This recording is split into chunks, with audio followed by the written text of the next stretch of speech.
It's War Week Friday, and my guest today is Dr. Jahara Franky Matisek.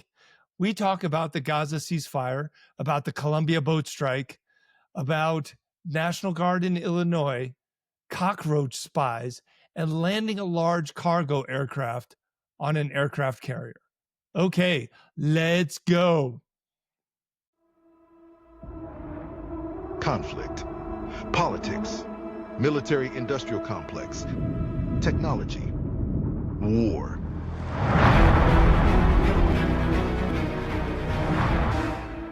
The Flash Traffic Podcast.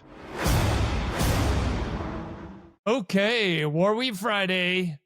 We have a special guest, friend of the podcast, Jahara Franky Matisek, Lieutenant Colonel, PhD. No longer with the Naval War College. Now you have to come back to the real Air Force, huh? I mean, to be fair, I am still a fellow at the Naval War College. So again, these views are my own and not those of the U.S. Air Force, Naval War College, or Department of Defense. There's your disclaimer for the day.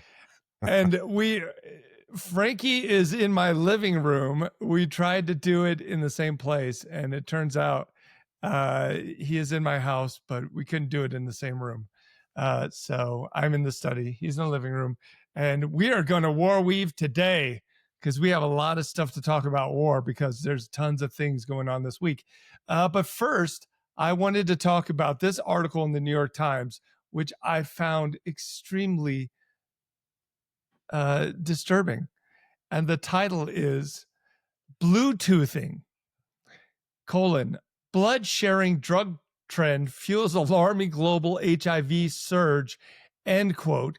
And the gist of this is that drug users are extracting the blood of other drug users that are currently high and getting a secondary high from infusing the blood of their compatriots and getting some sort of secondary kind of high with the residual drug in their bloodstream. Is this a good idea? I may not be a doctor, but I have a PhD. You are a doctor, but not that kind of doctor. This is obviously a terrible idea. Again, thinking back to my high school biology class, I don't know how much you'd have to take a lot of blood out of somebody to even have like a minimal impact on your own blood, just by virtue of just like the diffusion. So I don't understand how this is working unless they pump themselves full of so many drugs that you can get enough of a secondary dose out of their bloodstream, which means that person is probably almost dead or already dead. Yeah, the article says it's not very effective in getting a high. And I can imagine if the first drug user is very, very high and has a high concentration of fentanyl in his blood, and then the second drug user is not a frequent drug user that maybe is not build up a tolerance to fentanyl, maybe, but then why in the world are you doing it in the first place? I mean, you have to take like a pint of their blood, I think, in my mind, like to even make the math work out to even get like that secondary effect. Like in this picture, that's not a pint. They're just doing 1 milliliter. That's a tuberculin syringe. It's just less than 1 milliliter. So this may be more high. I mean, I'm sure people are doing it because these people obviously didn't go to high school biology and didn't learn sort of like, what is it?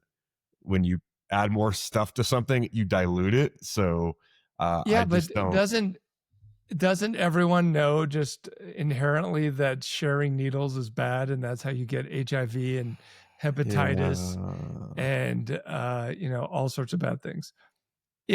It reminds me of a story I was told a long time ago, and I don't even know if this is true, but back in the Roman Empire, the oligarchs and the rich would get very, very drunk, Dionysus celebrations or whatever. And then the slaves would drink the urine of the aristocrats and get drunk from the urine. I don't know if that's true. I'm sure they probably thought they were getting high off of it as well. But again, there's just so much dilution going on that you're not getting anywhere near the amount of alcohol. And again, these people would have to be pissing like 1% alcohol. And that point, your body is already broken out enough of that alcohol that you're likely to be pissing out 0.1%. So again, this is just simple biology. Maybe it was just like a frame of reference. I don't know. Let's just resolve that sharing needles and transferring blood and drinking other people's urine is bad. Yeah. Okay. Okay, kids. Yeah, we'll just leave it at that. Yeah. We'll just leave it at I that. don't think And this warrants much more. not a lot of analysis, but there is some observations on just the raw ignorance of human beings, just pure ignorance and desperation, and it's sad, too sad. Yeah. Hey, let's talk about the news of the week. The big news of the week is there's apparently a ceasefire in Israel and Gaza, between Israel and Gaza. The title of the New York Times article is "Gaza ceasefire begins," Israel says, as thousands return to the north, end quote. Wow, look at that exodus of like everybody going into Gaza City.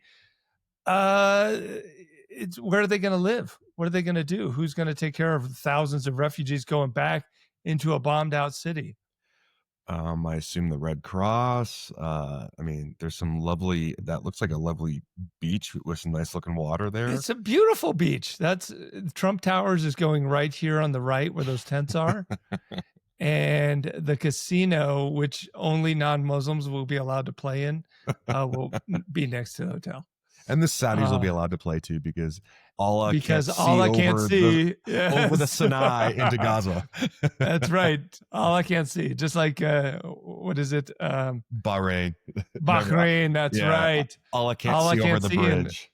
And he couldn't see. Allah couldn't see Michael Jackson when he lived in Bahrain. And it's too bad. Allah missed out. Allah also didn't see what was going on in Gaza, so that's what I'm saying. It makes it for a great place. You told me, and maybe this is classified, and we're going to get in trouble, that there might be Americans in Gaza. What is that classified or is no? I saw it in a Middle East Monitor article. I think that was the source. Literally this morning before I came over to your place. That so like US 200 troops. Yeah. 200 troops to like a feel-good show of force to help? Probably. I mean, the U.S. already has a feel-good force in Sinai known as Task Force Sinai. It's a peacekeeping contingent of Canadian and American troops that have been their bases since the late 1950s. They don't wear blue helmets. They wear orange helmets. We used to call the exercise that corresponded to that Bright Star. Okay. And I don't know if they still do that, but every year we had Bright Star, and you would go and do an exercise on the Sinai. Did you wear the orange helmet when you were there, or the orange beret? I didn't go. I never went. Okay. I was lucky enough, or unlucky. I don't know. It depends on your perspective. I think an orange helmet would be wonderful, especially during hunting season. What's going to happen now? So there's 48 hostages still outstanding. They think 20 of them might be alive. Hamas gives up the hostages. Is that giving up their leverage in the negotiation, or what do you think? Or is it just a moot point at this point? I mean, it's probably part moot point, and obviously it sounds like President Trump has given certain promises and guarantees to the Gazans and Palestinians and the Israelis as well. So if President Trump and the whole peace envoy have made some sort of deal that like if the hostages are finally given up, that we actually will follow through on the peace deal and things like that. Obviously President Trump would never break a peace deal, nor would the Israelis or the Gazans. So I think this is all wrapped up in a nice, neat little bow, right, Tony? Maybe this is just phase one. So, it's like the scorpion and the frog. You never know what's going to happen. You never, I'm sure Hamas does not want to give up their weapons. They're not going to disarm. Even if they agree to being disarmed, there's plenty of tunnels to hide plenty of bombs, suicide vests, guns, ammo, Starlink terminals. There's plenty of places to hide stuff in Gaza, But right? I think that's where, again, if President Trump has some sort of like thing going on with the Qataris, the Saudis, the Bahrainis, Mm. Kuwaitis, Jordanian, if he has something going on with all of them, maybe that can be sort of like the pressure point is stop, telling all the neighbors, stop giving a safe haven to the radical uh, Gazans and Palestinians who are trying to wage this war. Stop giving them a safe haven, stop supporting it, and in exchange, again, we will sell you F-35s, we'll give you all these things. Also, literally right before I got to your house, I just read that the Qataris apparently are going to have a base or some kind of facility at Mountain Home Air Force Base up in Idaho now, apparently, as well. To So do what? What are they going to be it doing? didn't say, but if they're putting something at the Air Force Base up there, I'm assuming something Air Force like related, like for training and other things like that. So again, Mhm. that may be part of sort of the broader architecture, is that we, in exchange for all this, we basically take all the Persian Gulf countries and fold them into the U.S. security architecture as a quid pro quo to sort of break off the support to Hamas and other sort of Al Qaeda, ISIS type organizations in the region. So two things going on there. What airframe do they fly in Mountain Home? Is it F-35s or If I remember correctly, you know? I thought it was F-15s and A-10s, but again, Okay. I could do a quick Google search right here, but I'm pretty sure it's A-10s and I, F-15s. But I think because they're getting rid of the A-10s and phasing out some of the F-15s, then yeah, it probably would make sense. Mountain Home will be getting F-35s. I'll double check that right now as we talk. well, the Qataris have F-15, versions of the F-15. So that actually makes sense to me. Oh, Uh, okay. Here, actually, I found it. It has to do with Qataris getting F-15 pilot training at Mountain Home. okay, So that makes sense. That yeah, tracks. yeah. Um, so yeah, when the Israelis bombed Doha, Qatar, uh, the president of the United States was not happy about that, and that really put a burr in his pants. So it's interesting to see how quickly he can resolve the Gaza-Israeli war. Unfortunately, he can't do that with Ukraine. The bigger question now, and maybe the more fun question, is Trump going to get the Nobel Prize for Peace next year? Because they just gave it out yesterday to a Hungarian. He's not getting it this year, even though he solved 7 conflicts already in just 9 months. Didn't get the Peace Prize. I mean, if all these wars and conflicts are officially over a year from now, then yeah, I guess he will have earned it all through his actions and inactions and maneuvering and things like that. Yeah, then that's how you get it, I guess. But I think, these yeah. things need to actually happen. It can't just be more talk.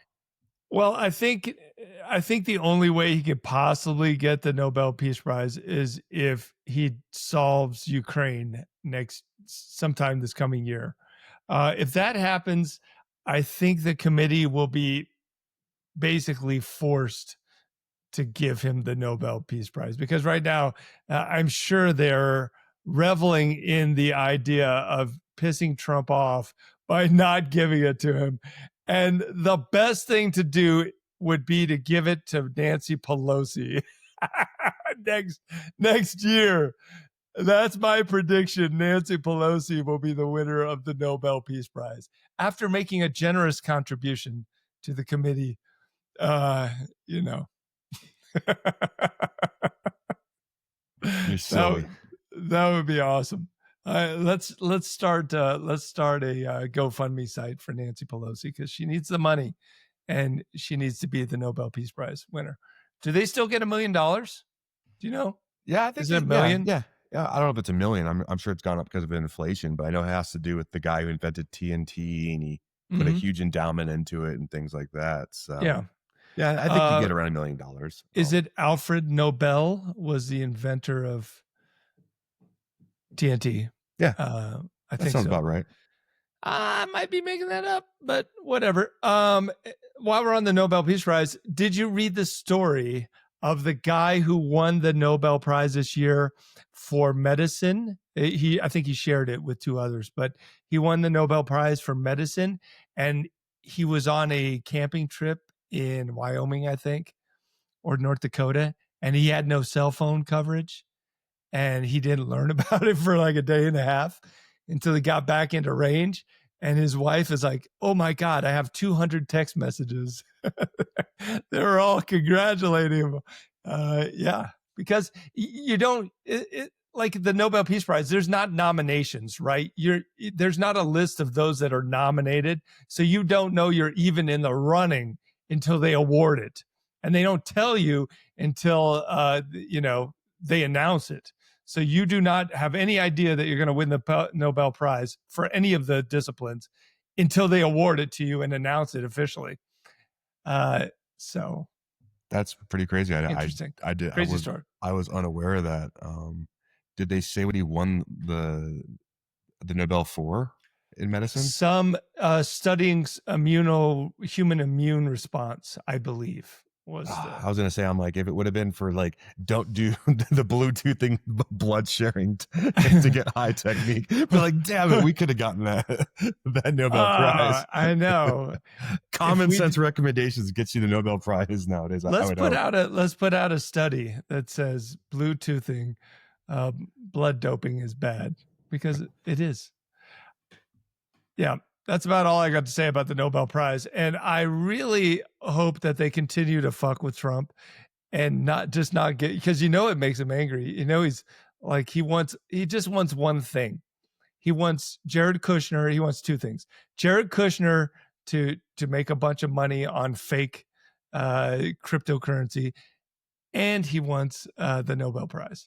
So Tony, our commander-in-chief cares very deeply about our country and its well-being. Yes. Okay, I don't take very kindly to you talking down upon my commander-in-chief. I don't care. Let's talk about Colombia, because Venezuela and Colombia, they're both shitholes, and I don't care if I bomb them.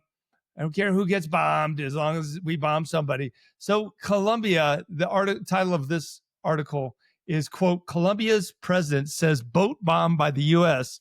was carrying Colombians," end quote. Oh no, this is terrible. So the Colombian drug assholes got bombed instead of Venezuelan drug assholes. Do we care? Does anybody give a shit? I mean, we do care from an international law perspective, because we probably shouldn't be doing this. But on the second point, like, I'm sure at some point we're going to blow up a boat with a U.S. citizen on board again, or a child. Yeah, and it's like, but they were still carrying drugs, they were still carrying guns, they're still doing a bunch of illegal stuff.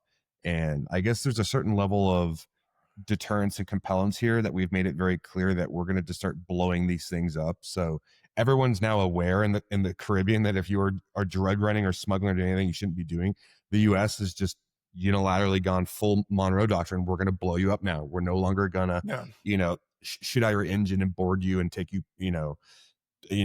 take you prisoner and, hold you in the court of law and hand you over to the Colombian and Venezuelan government for you to be released a minute later. So it sounds like this is going to be the U.S. policy going forward. And I'm pretty sure everyone that runs drugs in Central America is very aware of the risk now of, I mean, there's lots of risk already, like the drug running in the Caribbean or anywhere in, or just in a region in general. But now the next risk is you're just going to be blown up by an F-15 or an MQ-9 or an AC-130. Like, that just seems like that's the new policy. And if you continue doing it, you accept the risk. These coyotes, if you want to call them that, drug runners or whatever, they don't care. Yeah. Like, they don't care. They'll take the risk. They're already taking a risk just doing it in general. Yeah. This is just another risk in their terrible life that they, another compounding problem that they have to deal with. They're probably addicted to drugs. They have 20 kids and they don't care. No, not gonna stop them.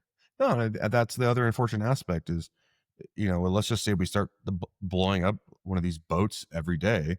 Well, it just means the price and cost of drugs is going to double and triple, which means the payout for doing the drug running is going to go up double or triple. You're always going to find a person desperate enough Yeah. that needs the money and is going to take the risk. Yeah, I mean, we've already learned about this. There's studies and facts about the war on drugs from the Reagan era that it doesn't quell the supply. You have to work I on mean, the the demand demand. side. Yeah. No, it definitely doesn't quell the demand. I'm saying it doesn't really affect the supply that much. They're still going to get it into the states. It just costs them more. It costs everybody more, but basic supply and demand. But we've learned that you have to work on the demand side. You have to somehow get people that are addicted or pre-addicted not to be addicted to drugs, not take the drugs away, because they're always going to find it. Where there's a will, and there's a that way. also sets it up, because again, we've talked about war. What happens in war when you have a certain tactic that's effective against an adversary?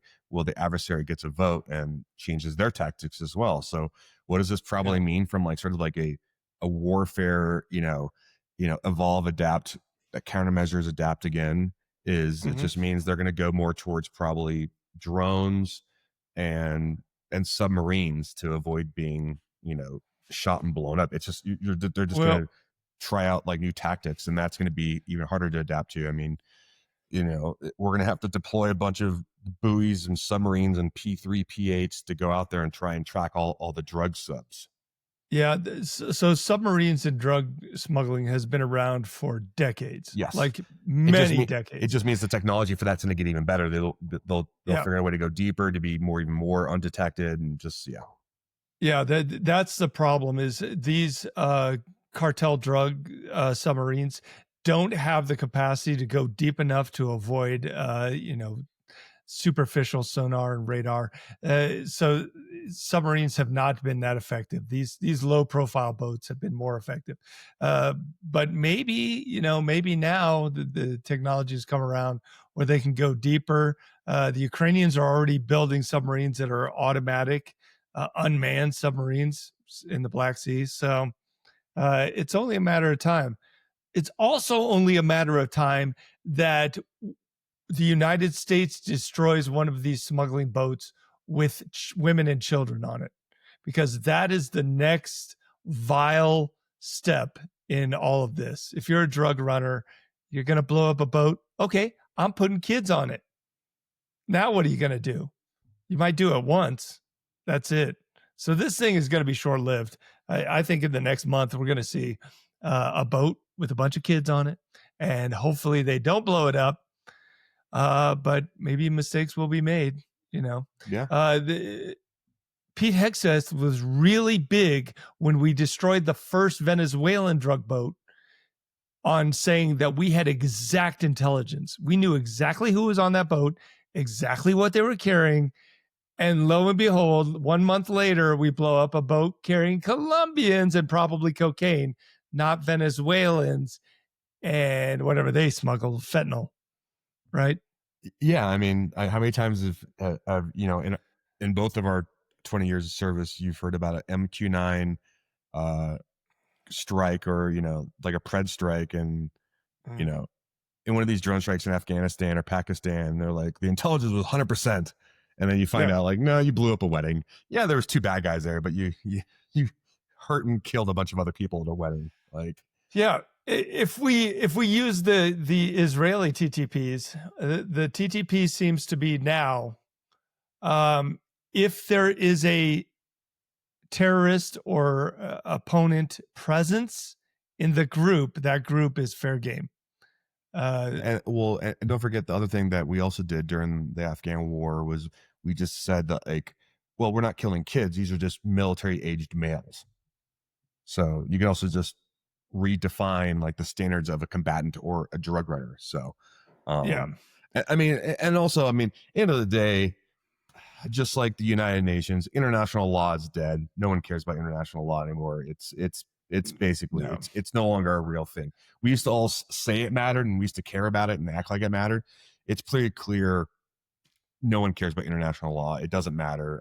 The Hague up in the Netherlands might as well just sort of like, close shop and do something else. because Yeah. international law is effectively dead. No one cares anymore. It All these is. laws It mean nothing. is. It is depressing. I don't feel like we have crossed the line as much as other countries have crossed the line in taking a big shit on international law. The blowing up of random boats in the Caribbean when they're obviously that's not a fishing boat with 4 fucking giant engines going 60 knots, right? That is clearly some nefarious shit going on. I don't see like that is the same as Israelis blowing up a bunch of civilians in a food line because there's possibly 2 Hamas operatives in that group. Like, big difference.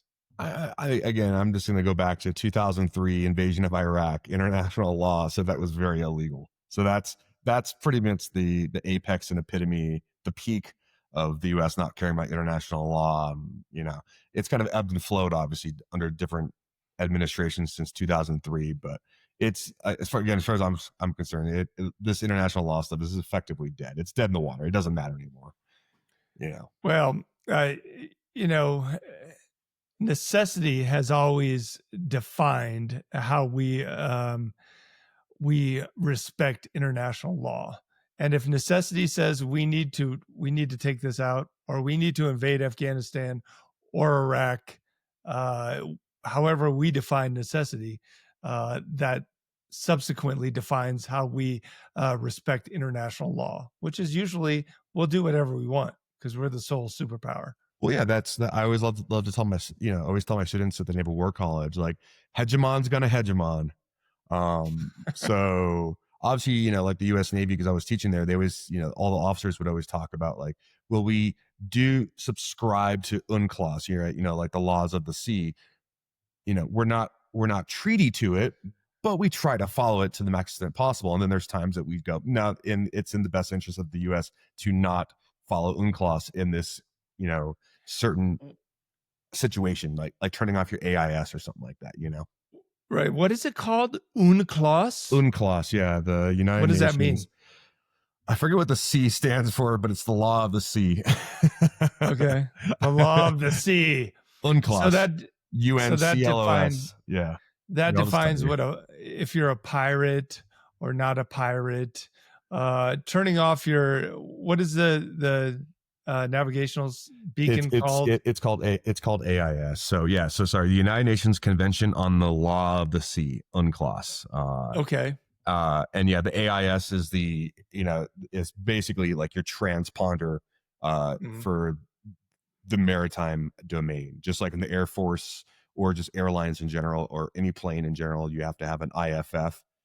You have to be squawking. It's also sort of an air domain transponder. So that's been the biggest issue again with the Chinese and their illegal fishing and other weird stuff they do against the Philippines and Taiwan, as they turn off their AISs and do certain things they shouldn't be doing. And the Russians have been doing it too. Whenever the Russians are trying to map the seabed for critical underwater infrastructure around Europe or even around U.S.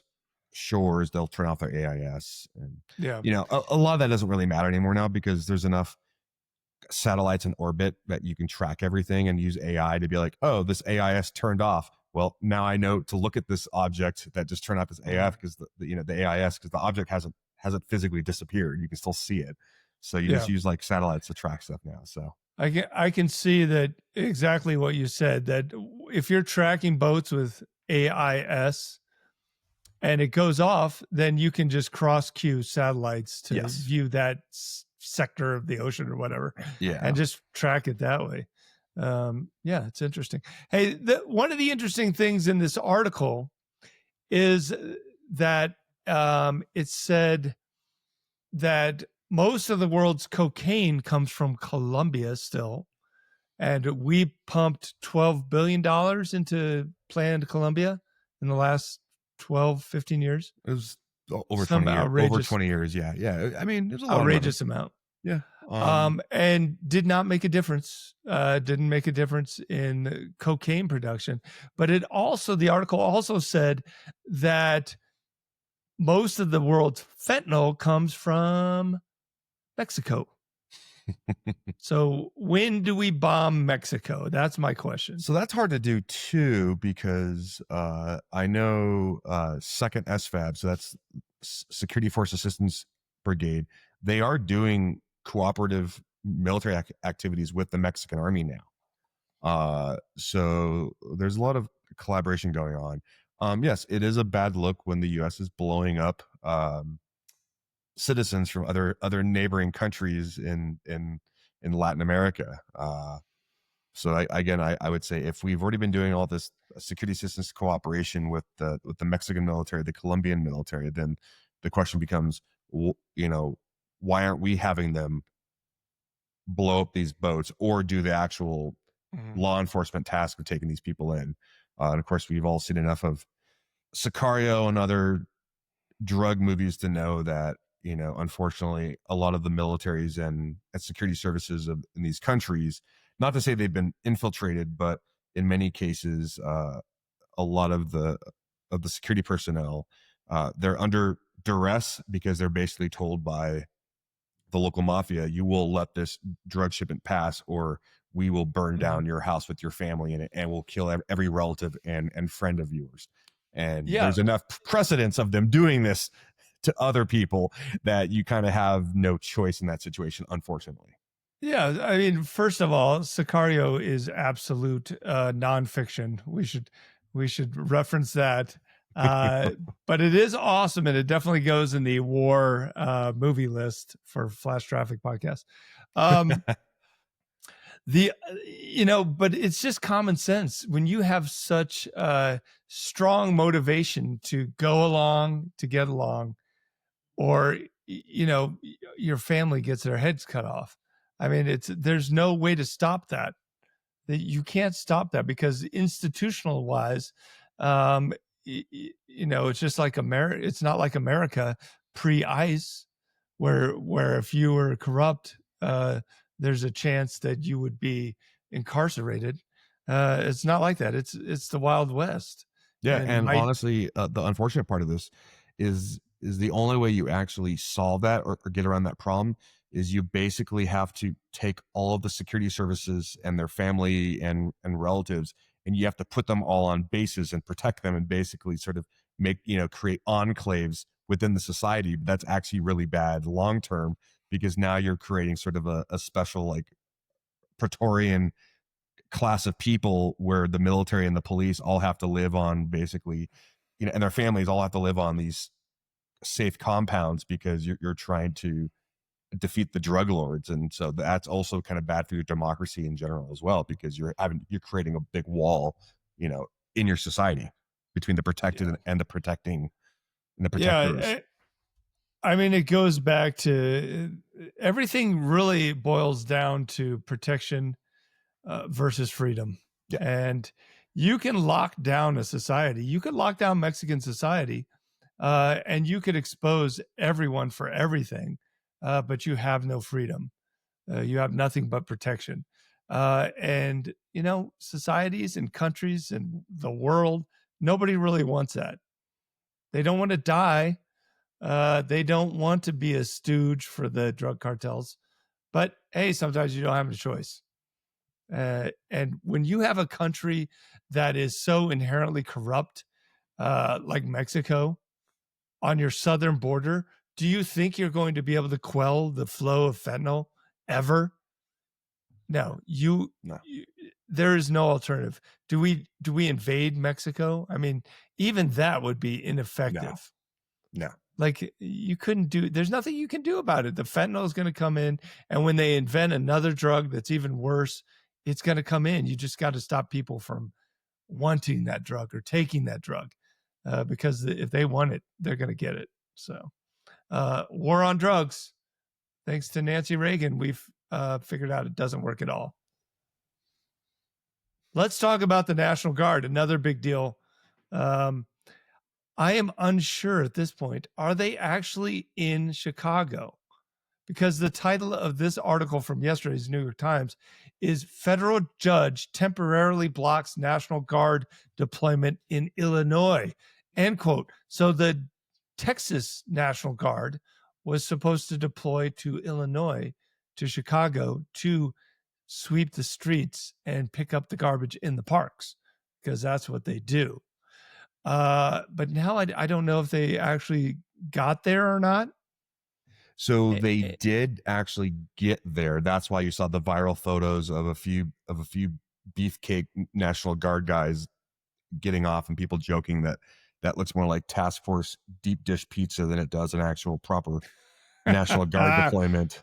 So they did actually arrive. They were going through a processing center. So when it says blocks deployment, what that basically means in common sense parlance is that they're there, but they're not really allowed to be there to do their jobs and duties. So they're probably just hanging out in a hotel collecting per diem, or in tent city eating MREs. I don't know. It seems like most of these National Guard deployments, they deploy them without having the DTS orders and the per diem all figured out, or the feeding them thing also figured out. So, but they're definitely there. The pictures were of them at an in processing National Guard center in like the Chicago area. So they're there, but again, they're not actually doing what they're supposed to be doing yet. Still, it was no different than like when President Trump talked about like deploying the Marines to LA. He did deploy them there, but for like the first week or two, they were hanging out at a football field doing their counter protest training on how to effectively do, you know, civilian like protection duties. So like they weren't actually, I mean, again, it's the nuance of saying they're deployed there. Okay, cool. They're deployed there. They're physically there, but are they actually allowed to do anything right now? It sounds like, no, they're not allowed to do anything. So watch out, Luminalities. You've got a bunch of hungry National Guard troops coming your way. I think the sketchiest thing is that these are Texas National Guard. Even the ones in LA were from California, the California National Guard. So I think this sketchiest thing, taking a red state National Guard and sending it to a blue state's National Guard, to their state, I think that's super sketchy. I think that's the worst part of all this. Oh yeah, no, that is the worst part. But again, like that's what the commander in chief has decided to do. To the average American, you actually can't tell the difference between a Texas National Guard soldier and an Illinois National Guard soldier, because the name tape still says U.S. Army on it. The only way you can tell is they'll basically have like their state unit patch on their shoulders. So I don't know what it is for Texas or Illinois, but I at least know that the Pennsylvania National Guard, they actually have like their patch is just it's the Philadelphia Bell. That's the only way you can tell that person's in the PA National Guard. So it's pretty hard to actually even tell. There's a joke in there somewhere about how you can tell a Texas National Guard from everybody else. I'll have to work on it, but the premise is there. The premise is there. It's probably along the lines of steers and the Q word. Something along those lines. Steers in Quebec. Steers in Quebec. And I don't see any horns on you, boy. You must be Texas National Guard. Anyway. Let's talk about this article. I thought you did not like this article. I like this article. It's from the LA, no, not the LA Times, sorry, the New York Times. The title is AI Fighter Jets and Cockroach Spies Inside the Changing Business of War. And you didn't like this because some of the stuff they talked about training AI fighter pilots, it's not very technical. This wasn't very tactical or technical article. It just was just sort of, as far as I could tell, it was more of an article about how it's just more military industrial complex fusing with venture capital. That was the real part of the article. That was, and again, like that's something that I guess I just didn't really find it that interesting, because you and I follow the Ukraine war. We know how much venture capitalists and military industrial complex and sort of traditional companies that didn't do military or security stuff, the line's been blurring on this, because so much stuff can be used for dual purpose or be repurposed off the shelf So a lot of this technology. So I think that's what the article probably. I guarantee you, the person who wrote the article probably wanted to talk nothing about nonstop about AI fighter jets and cockroach spies. There was almost nothing in there about it, and it was just very very mundane stuff that I think we've seen in movies for the last 30, 40 years when it comes to AI fighter jets and cockroach spies. I think the first cockroach spy was from that old 1960s show Get Smart, I think. Didn't that main character have like a cockroach? Agent 86? Yeah, Maxwell Smart? Yeah, Maxwell Smart. Yeah. He had a shoe phone. I don't know if he had a cockroach. I think he had a cockroach spy. I think he did. They did have the cone of silence. They come down during the meetings. I forgot about that. Anyone under 40 has no idea what this show is. I watched that as a kid. I did too on Nick at Night, right? It was Nick at Night. I'm pre-Nickelodeon, so I'm that old. But what I thought was interesting, to its defense, this article was in the business section of the New York Times. Yes, exactly. It wasn't in the geopolitical section. But what I found interesting is they're talking about a deviation from traditional military-industrial complex financing and R&D to independent, more of a startup R&D, but financed privately. So basically, the risk is on private venture capitalists to fund military adjacent projects that might have dual use. And I thought that was interesting because there's a huge gap between the traditional military industrial complex, the Lockheed Martins, the Raytheons, who need a huge margin per military project, and the garage startups who don't really need any margin. They need, a chance. So they're not working on pure profit. They're working on potential.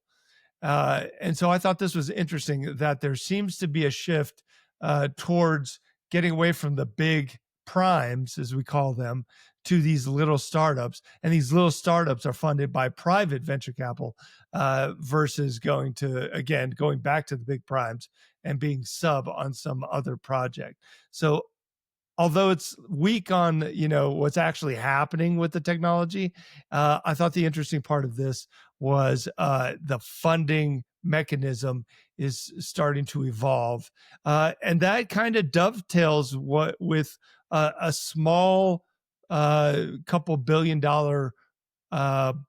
legislation that is comes up for renewal every 7 years is the SBIR, Small Business Innovation Research Fund. And that is now being debated in Congress because it's up for renewal again. And what that does is it takes money from each of the major government agencies that do research and development. So Department of Defense, Homeland Security, FBI, CIA, they all have research and development arms and funding. And they take, I think, 3.5% of their entire R&D budget has to go to small business innovation. And that's what the legislation is, SBIR, STTR, which is technology transfer, same kind of thing. But we just call it CIBR. And I'm glad you mentioned that because I don't know if I'd ever told you. Call it CIBR, yes. Yeah, I was an AFWorks fellow and also a CIBR evaluator. You have many fine fellowships. Many fine leather-bound fellowships, like Pokemon. You got to collect them all. So I have graded and evaluated at least 40 or 50 of these CIBR packages of companies, again, that have a cool kind of commercial off-the-shelf technology, hardware, software, what have you, and they identify a DoD problem. And they say, hey, we can repurpose our technology or our hardware or whatever they have to solve that problem for you very cheaply. Just give us sort of like an initial seed investment, which is usually about $50,000 to $75,000 to, just to pay for us to repurpose it and deliver it to the unit. And, if that goes well, then you move into phase 2. That's where you can get, I think, $250,000 to $500,000. And if you can prove you can actually scaled up, that's where you basically get a contract to actually do this. And the cool thing about it, you're almost always dealing with a company that, again, is almost always a bunch of veterans and a bunch of people that like know there's a problem, and they're like, hey, I'm with this company, and there's this multi-billion-dollar problem or multi-million-dollar problem at a unit organization or anywhere in the DoD. We're taking something that's really cheap and will save you a lot of money if you implement this. You just have to give us, again, the seed money so we can actually put people on task to do this and work with the unit. I'm a huge fan of it, and I hope they continue to fund it, because it's been a way to let like the small players get into the game, but it's a way for small players to fix big problems. And actually, it's a really really small investment with a huge payoff potential. So again, I besides having graded a bunch of these things, I've also, as a fellow, I actually mentored, I think, almost 25 companies through the cyber phase 1 and phase 2 process to try and get them off the ground, because there's just certain things that about what they're trying to do doesn't really translate anymore. The person hasn't been in the military for a while, so their conception of a problem has changed a little bit. So it's good that we have mechanisms and processes in place. But again, AFWorks and all these cyber facings are only as effective as the people you throw at it. And I always find that the problem with this is a lot of it is this isn't a primary duty for someone like to work with these companies, or the person that is assigned to like this, the Air Force person that is assigned full time to do this job. This wasn't exactly their first choice. They're kind of low energy. They're just doing this because they want to have like an easy, like remote work job. So the effectiveness of these programs basically rise and fall based off of the manning and staffing and the resources you give to actually help this be effective. So I'm very optimistic on it, but I'm also pessimistic on, do you staff it and resource it accordingly, and you actually allow it to have its mandate and actually do what it's supposed to do. So yeah, I think there is a critique of the SBIR SBIRS program that, and I don't like to say SBIRS, I like to say SBIR, just because we used to work with the SBIRS infrared satellites.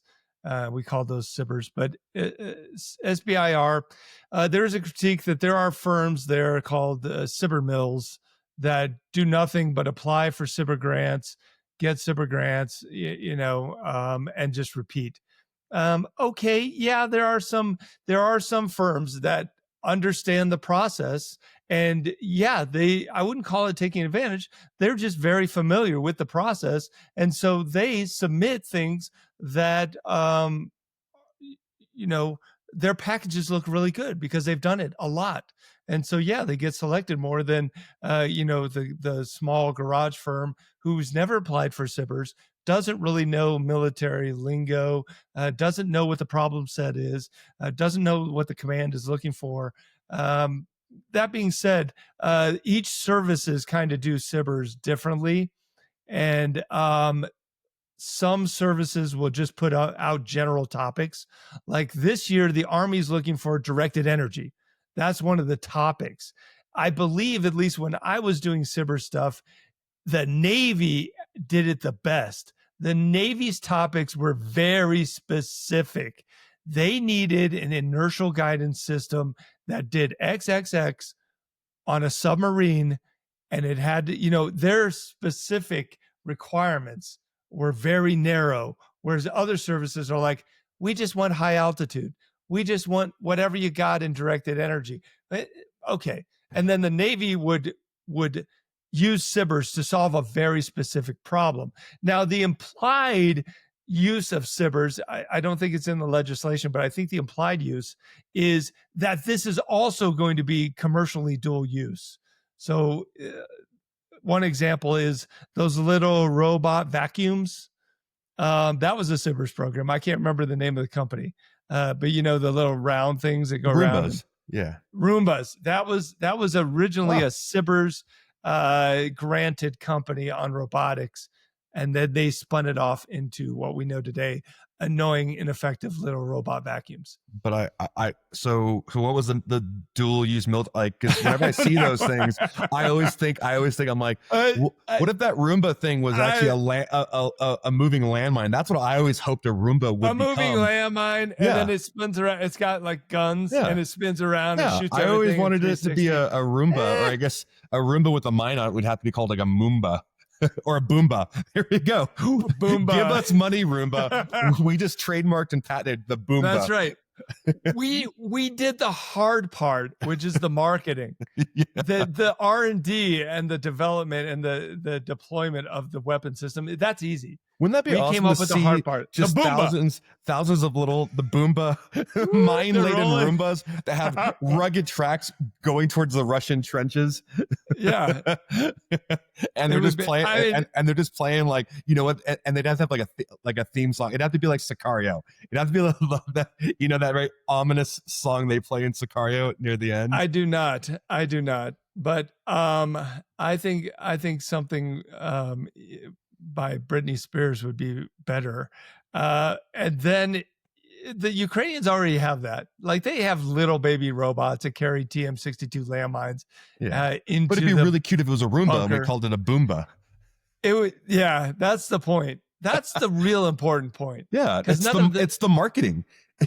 Yeah, that's right. None of this other stuff even matters. Yeah, because I know they have those things, but like for TikTok, people want to see Roombas with cute little landmines on them, not this little tank thing, little robot that isn't called anything cool. Do you know where that would work the best? Is in American cities, because our the sidewalks are uniform, the asphalt is smooth. The Boomba can roll right up there without having big treads, and everybody would be like, "Oh, look at this cute little Boomba!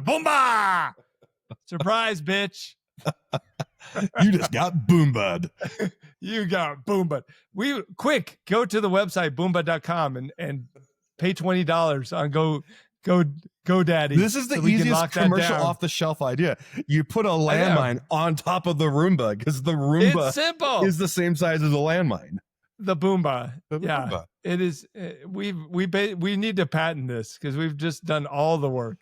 We've done the R&D. We just need funding. Look, if you're a venture capitalist that'd like to invest in the Boomba, go to our website, Boomba.com. It's very simple. So this military industrial complex game is so simple. Hey, let's wrap it up on some videos. First of all, you were at the United States Naval War College for the last 3 years. Tell me what you think about this. Even though you're an Air Force guy, full disclosure, what do you think about this video? And I'll make sure the sound's off. It's just asking, can you really sink an aircraft carrier? And we've done it before. Apparently, we're a discontinued aircraft carrier. Instead of scrapping it and sinking it for a artificial reef, they tried to sink it, and they sent everything at this aircraft carrier: missiles, bombs, kamikaze drones, and the thing would not sink. It would not sink. That's not part of it. That's fake. So that was the Decepticons. That's from the movie Navy Battleship or something like that. But apparently, this thing had so much mass, displacement, that it just wouldn't sink. And so they had to go in, and the Navy SEALs had to go in, board the ship, and put placement charges inside the hull, and then it sunk. What do you think about that?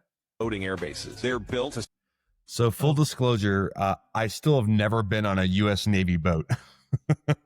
Nothing? Nothing. No kind of boat at all? Nothing that sails? No. I went on the old battleship that was parked in San Francisco back when I was a kid, because I grew up in San Francisco. So there's an old battleship there. Okay. Well, but I've never been on like a modern U.S. Navy boat or ship, what you want to call it. That is the thing about, I guess that actually speaks to why President Trump wants to bring back battleships, is because a battleship is just a massive hunk of metal like an aircraft carrier. That's something different. Like it's not as big as an aircraft carrier. I assume if we wanted to make a battleship like the size of an aircraft carrier, we could do that. We have the technology for that. Yeah, we have the technology. Has anyone ever landed? Now, this is in your ballywick. Has anyone ever landed a large Air Force cargo plane on an aircraft carrier? The largest one ever landed was a C-130. And that was I think propeller driven. Yeah, that was back in I think the 70s. Mid-size. Yeah. Well, would you call it a small size cargo plane now? No, I mean relative to the C-17? Because a C-130 can hold about 30,000 pounds of cargo. So it's not small. I would just call it, it's still tactical airlift. It's called, TAC Air. So it holds about 30,000 pounds of cargo. But of course, if you're doing that with a C-130, when they did the experiment, to show they could take off and land on an aircraft carrier, that C-130 was as light as possible. They had no car, It's a fake test like every military technology but they proved that you could do it, which again, you can do the math on it. Like in theory, I could land a C-17 in an aircraft carrier if I had, once. Yeah, just once, because I ain't taking off again because, if the winds are just right and I'm light enough, I only need 400 to 500 feet of runway to stop a C-17 at most. Without a tail hook. No tail hook. And to launch a C-130, did they need a catapult? I think they used the jets. I think rocket assist. Yeah, I think they used the rocket assist. Okay. I think when I watched the YouTube video for it. So the C-130, I think, does a C-17? No, it's jet. So I guess it wouldn't. Yeah. But the thing does it have rockets too? No, but the reason why a C-17 can stop just as much as a C-130 is we have full disclosure, I used to be a C-17 pilot 15 years ago. But we have this thing called TRs, so it's the thrust reversers. So just like a C-130 has also reversers when you land, you can put the propellers into a different pitch so it stops, it just bites the air. The C-17, the instant you touch down, and you can actually do it in air as well, but instant you touch down, you can basically move the turbines into basically reverse flow, and that's why you can stop in under 500 feet again on a ideal weather day. A good headwind, you have no, you're light on gas, you have no cargo, you can stop really fast. And it's insane when I've done those types of landings, how much it just feels like you're it feels like the cockpit's gonna you're gonna flip the jet over, because you're stopping, even at your lightest, you're still landing at about this C-17, even at its lightest with just enough gas to land, you're still about 300,000 pounds. So you're stopping 300,000 pounds of metal in 500 feet or less.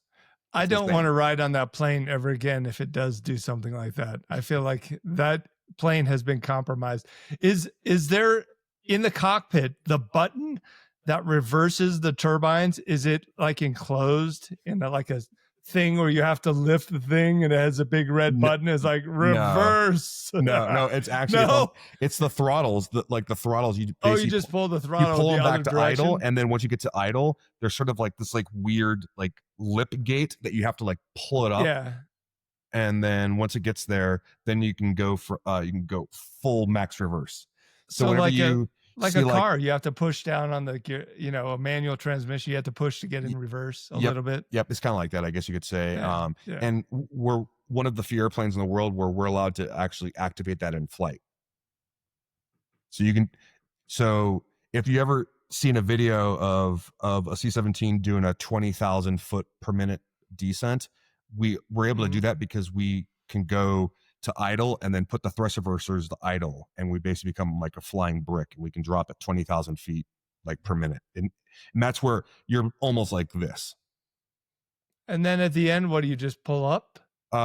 As our regs basically said, you can't have the thrust reversers out below 5,000 feet AGL, so you basically had to put them back into idle and then push the power back in, and then by 5,000 feet. So it's one of those things that in theory is supposed to be useful for what we call a tactical descent, to drop into an airfield that has a protected airspace around it, of saying, hey, if you're within 6 miles of this airfield, we can promise you that you can get into the WES, the engagement zone for an adversary to shoot you down if you can maintain that descent. It's Sounds fun. I don't want to do that. I don't want to be on a plane that does that. You know, I also don't want to be in Ukraine when a bunch of FPV drones are flying around. Let's finish on this video. There are many videos like this, but this one is mine. I just want to show this one of all it is FPV drones killing Russians with night vision.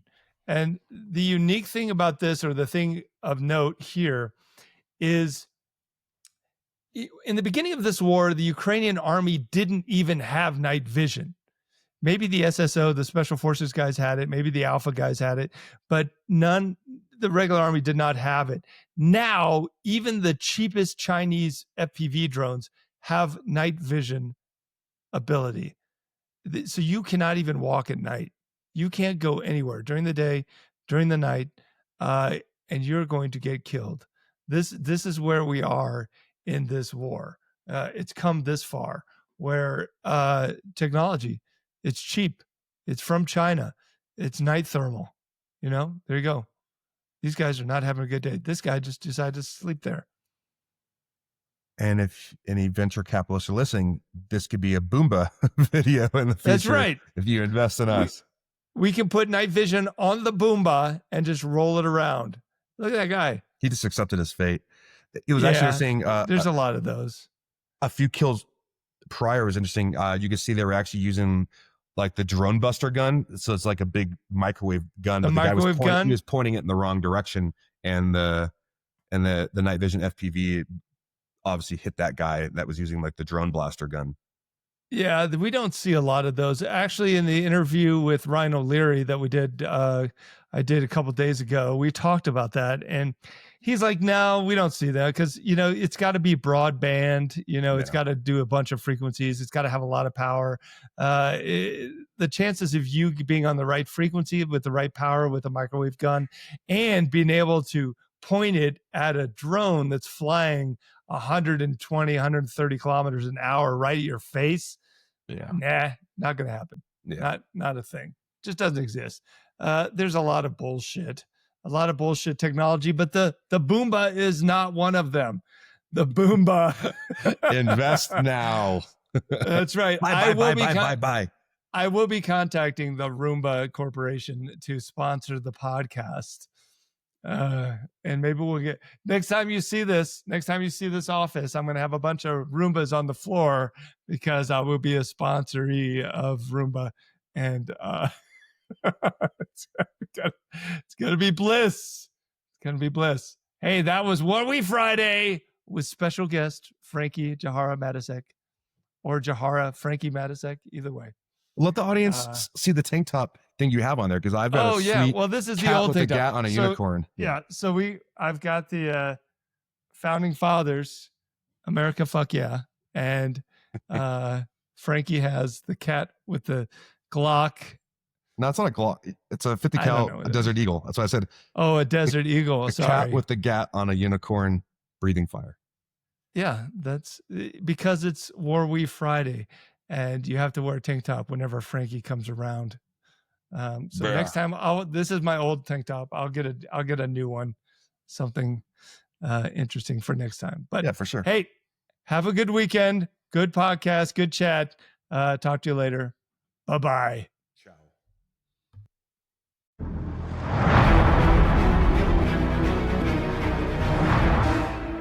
The Flash Traffic Podcast.